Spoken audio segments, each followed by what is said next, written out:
बोई जाएगी, जो बिजाई का समय होता है उस समय करार किया जाएगा। जैसा कि हम हिमाचल प्रदेश में देखते हैं, हिमाचल प्रदेश में जिस प्रकार से हमारे बागवान है, हमारे बहुत सारे बागवानों के जो है बगीचों का कॉन्ट्रैक्ट उस समय हो जाता है जबकि फ्लावरिंग का समय होता है, और उसी समय बगीचे का भाव तय हो जाता है, फसल अच्छी हो या खराब हो, लेकिन जो तय भाव है वो हमारे बागवान को मिलता है। उसी प्रकार से इन कानूनों में भी यह बात कही गई कि जो भी करार होगा उपज संबंधी होगा, और जो तय मूल्य किसान के साथ खरीदार करेगा, अगर फसल अच्छी होती है तो बढ़ा हुआ जो दाम होगा उसका लाभांश भी किसान को मिलेगा, और अगर फसल खराब हो जाती है जो तो करार तय वैल्यू है वो मिनिमम जो भी वैल्यू तय की गई है उतनी वैल्यू किसान को मिलनी ही है। तो इसमें किसी प्रकार की शंका की कहीं पर भी गुंजाइश नहीं है। दूसरा, जो भी कॉन्ट्रैक्ट फार्मिंग में जो कॉन्ट्रैक्टर होगा, किसान की भूमि के ऊपर जो है बहुत सारे उपकरण लगाएगा, बहुत सारे कृषि में सुधार के लिए कदम उठाएगा, लेकिन अगर किसी सूरत में दोनों के बीच में किसी बात को लेकर मतभेद हो जाता है तो जो भी कॉन्ट्रैक्टर है उसका अधिकार केवल मात्र उसका जो उसने भूमि के ऊपर खर्च किया है, जो उसने उपकरण लगाए हैं उसके ऊपर अधिकार होगा, भूमि के ऊपर उसका किसी प्रकार का अधिकार नहीं होगा। अर्थात किसी भी सूरत में किसान की भूमि के ऊपर किसी भी घराने का या किसी भी खरीदार का, किसी भी कॉन्ट्रैक्टर का किसी प्रकार का स्वामित्व नहीं होगा, किसान अपनी भूमि का स्वयं मालिक होगा। और साथ ही साथ जहां किसी प्रकार का मतभेद दोनों में हो जाता है, स्थानीय प्रशासन जो है उसकी सुनवाई करेगा और वहां उसके उचित उस न्याय उनको दिया जाएगा। तो कुल मिलाकर इन कृषि कानूनों से किसी प्रकार का भी नुकसान जो है नहीं होने वाला है। लगातार किसानों के हित में ये सरकार काम कर रही है। दूसरी बात, मैं ये कहना चाहूंगा कि जिस प्रकार से जब से कुछ आंकड़े आपको बताना चाहूंगा, वर्तमान सरकार ने 2020-21 में कृषि बजट में 1,34,399 करोड़ रुपए स्वीकृत किए हैं, जो कि पूर्व में 2013-14 के मुकाबले में 6 गुना ज्यादा है। अब आप सोच सकते हैं कि 13-14 में कितना बजट था और 20-21 में सरकार ने कितना बजट जो है कृषि के लिए रखा है। इसी प्रकार से 2015-16 में देश का कुल उत्पादन 251.54 मिलियन टन था, जो 19-20 में बढ़कर 296.65 मिलियन टन हो गया, जो कि एक रिकॉर्ड है। साथ में मैं ये कहना चाहूंगा, जिस प्रकार से एमएसपी की बात की जाती है, मैं 2020-21 की बात करना चाहूंगा। और 2020-21 में धान की जो खरीद हुई है वो 356.18 लाख टन हुई है, जो को पिछले वर्षों की अपेक्षा में 20% अधिक है। अर्थात पिछले वर्षों की अपेक्षा में 20% ज्यादा धान की हमने खरीद एमएसपी के तहत 20-21 में की गई है। तो इसी प्रकार से कुछ और आंकड़े में आपके समक्ष रखना चाहूंगा जो कि एमएसपी को लेकर ही है। देखिए, एमएसपी के तहत जब कांग्रेस की सरकार थी 2013-14 में गेहूं जो है 1400 रुपए प्रति क्विंटल के हिसाब से खरीदा गया, लेकिन अगर हम 21-22 की बात करें तो 1975 रुपए के हिसाब से प्रति क्विंटल जो है गेहूं एमएसपी के तहत खरीदा गया, अर्थात एमएसपी बढ़ी है। इसी प्रकार से धान 1310 रुपए के समय में 13-14 में कांग्रेस के समय में खरीदा गया और 20-21 में 1868 रुपए के हिसाब से खरीदा गया। तो कुल मिलाकर हम जौ की बात करें, हम चना की बात करें, मसूर की बात करें, सरसों की बात करें, अरहर की बात करें, मूंगफली की बात करें, 13-14 के मुकाबले में बहुत ज्यादा वृद्धि उसमें 20-21 में हुई है। अर्थात सरकार इस बात के लिए प्रतिबद्ध है कि ना तो कृषि मंडियां बंद होंगी, ना हमारे जो एमएसपी को बंद किया जाएगा, और किसानों का किसी प्रकार से हित इन कृषि बिलों से के आने के बाद नहीं होगा।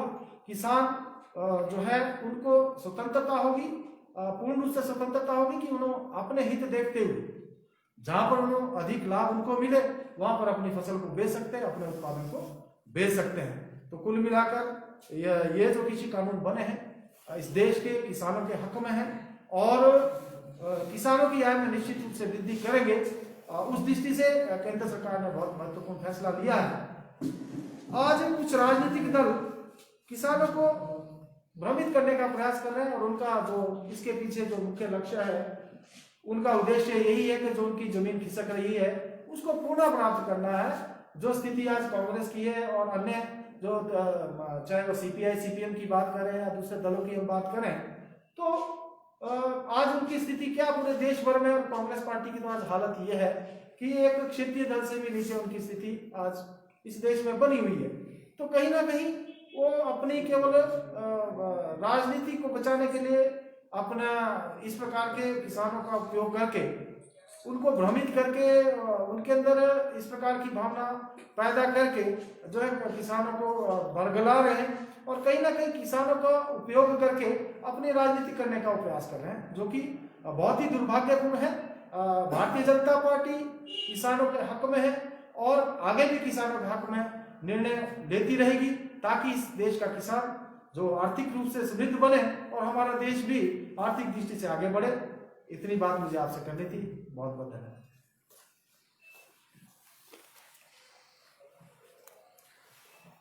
तो जिस तरह से आंदोलन में कई देशद्रोही के बैनर्स देखने को मिले और इस तरह के जो किसानों के कंधे पे चल के बंदूक चलाने का प्रयास किया जा रहा है, तो किस तरह देखते हो, क्या कहेंगे?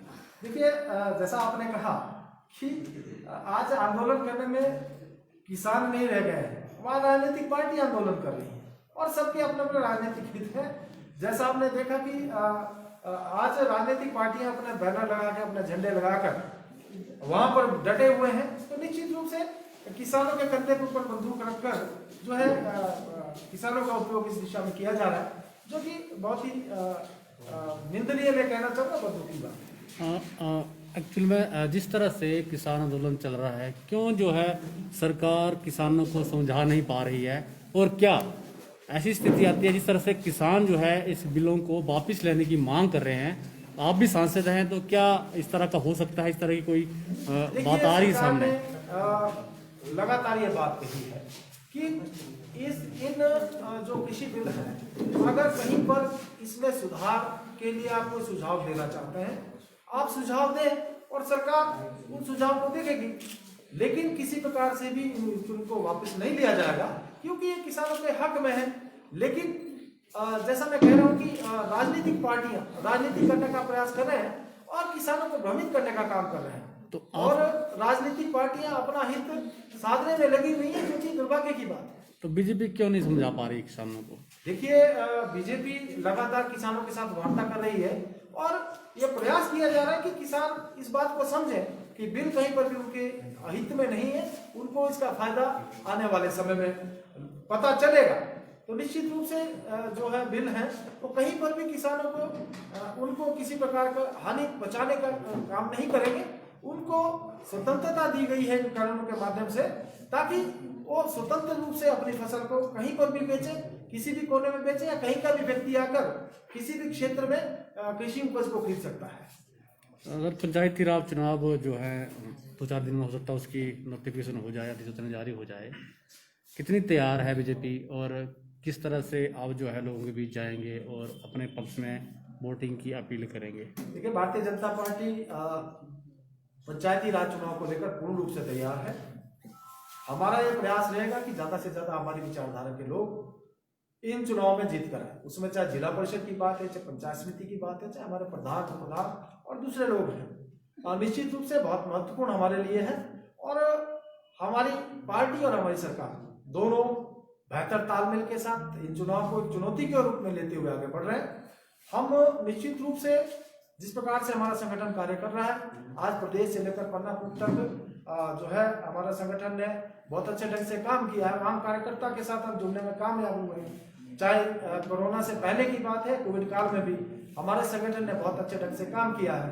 और इसी प्रकार से हमारी सरकार का जो 3 वर्ष का कार्यकाल, ऐतिहासिक कार्यकाल पूर्ण होने को है, निश्चित रूप से बहुत बेहतर ढंग से प्रदेश की सरकार ने भी काम किया है। इसके साथ साथ केंद्र सरकार की योजनाओं का लाभ भी इस प्रदेश के लोगों को मिला है और शायद प्रदेश का आज एक भी परिवार ऐसा नहीं है जिसको किसी न किसी रूप में केंद्र या प्रदेश सरकार ने लाभ न दिया है। ये सारी बातों को लेकर जनता को जागृत करना, उनको जो योजनाओं का लाभ मिला है उसके बारे में उनको बताना और जिस प्रकार से हमारी सरकार प्रदेश में काम कर रही है, हमारा संगठन, हमारी पार्टी काम कर रही है, लोगों के हित में काम कर रही है, इस दृष्टि से मैं कहना चाहूंगा कि निश्चित रूप से आने वाले जो नतीजे होंगे बहुत अच्छे होंगे। सर, कोरोना संक्रमण शुरू हुआ, पहले सैनिटाइजर के ऊंचे दाम पे करने पे ऊपर सवाल उठा, उसके बाद पीपी किट की खरीद पे सवाल, और उसके बाद किसान सम्मान निधि पे सवाल उठा, और अब एक बड़ा सवाल उठा है सीएम रिलीफ फंड पे। आरटीआई से जानकारी मिली है कि 1 करोड़ रुपया सीएम रिलीफ फंड से उन लोगों को दे दिया गया है जो टैक्स पे करते हैं, और इनमें अधिकतर लोग भाजपा के नेता हैं और ठेकेदार हैं।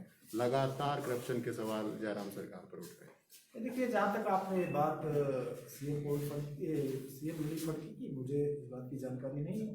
बाकी जिस प्रकार से जो बात आपने कही है, उसमें जो भी मामला था, उसमें कहीं पर भी कोई ऐसा नहीं पाएगा कि किसी प्रकार से, चाहे वो पीपी किट की बात हो, चाहे सैनिटाइजर की बात हो, किसी प्रकार की कोई वहाँ पर उचित मतलब बड़े दाम पे लिया गया, इस प्रकार की कोई बात नहीं है। सिर्फ 25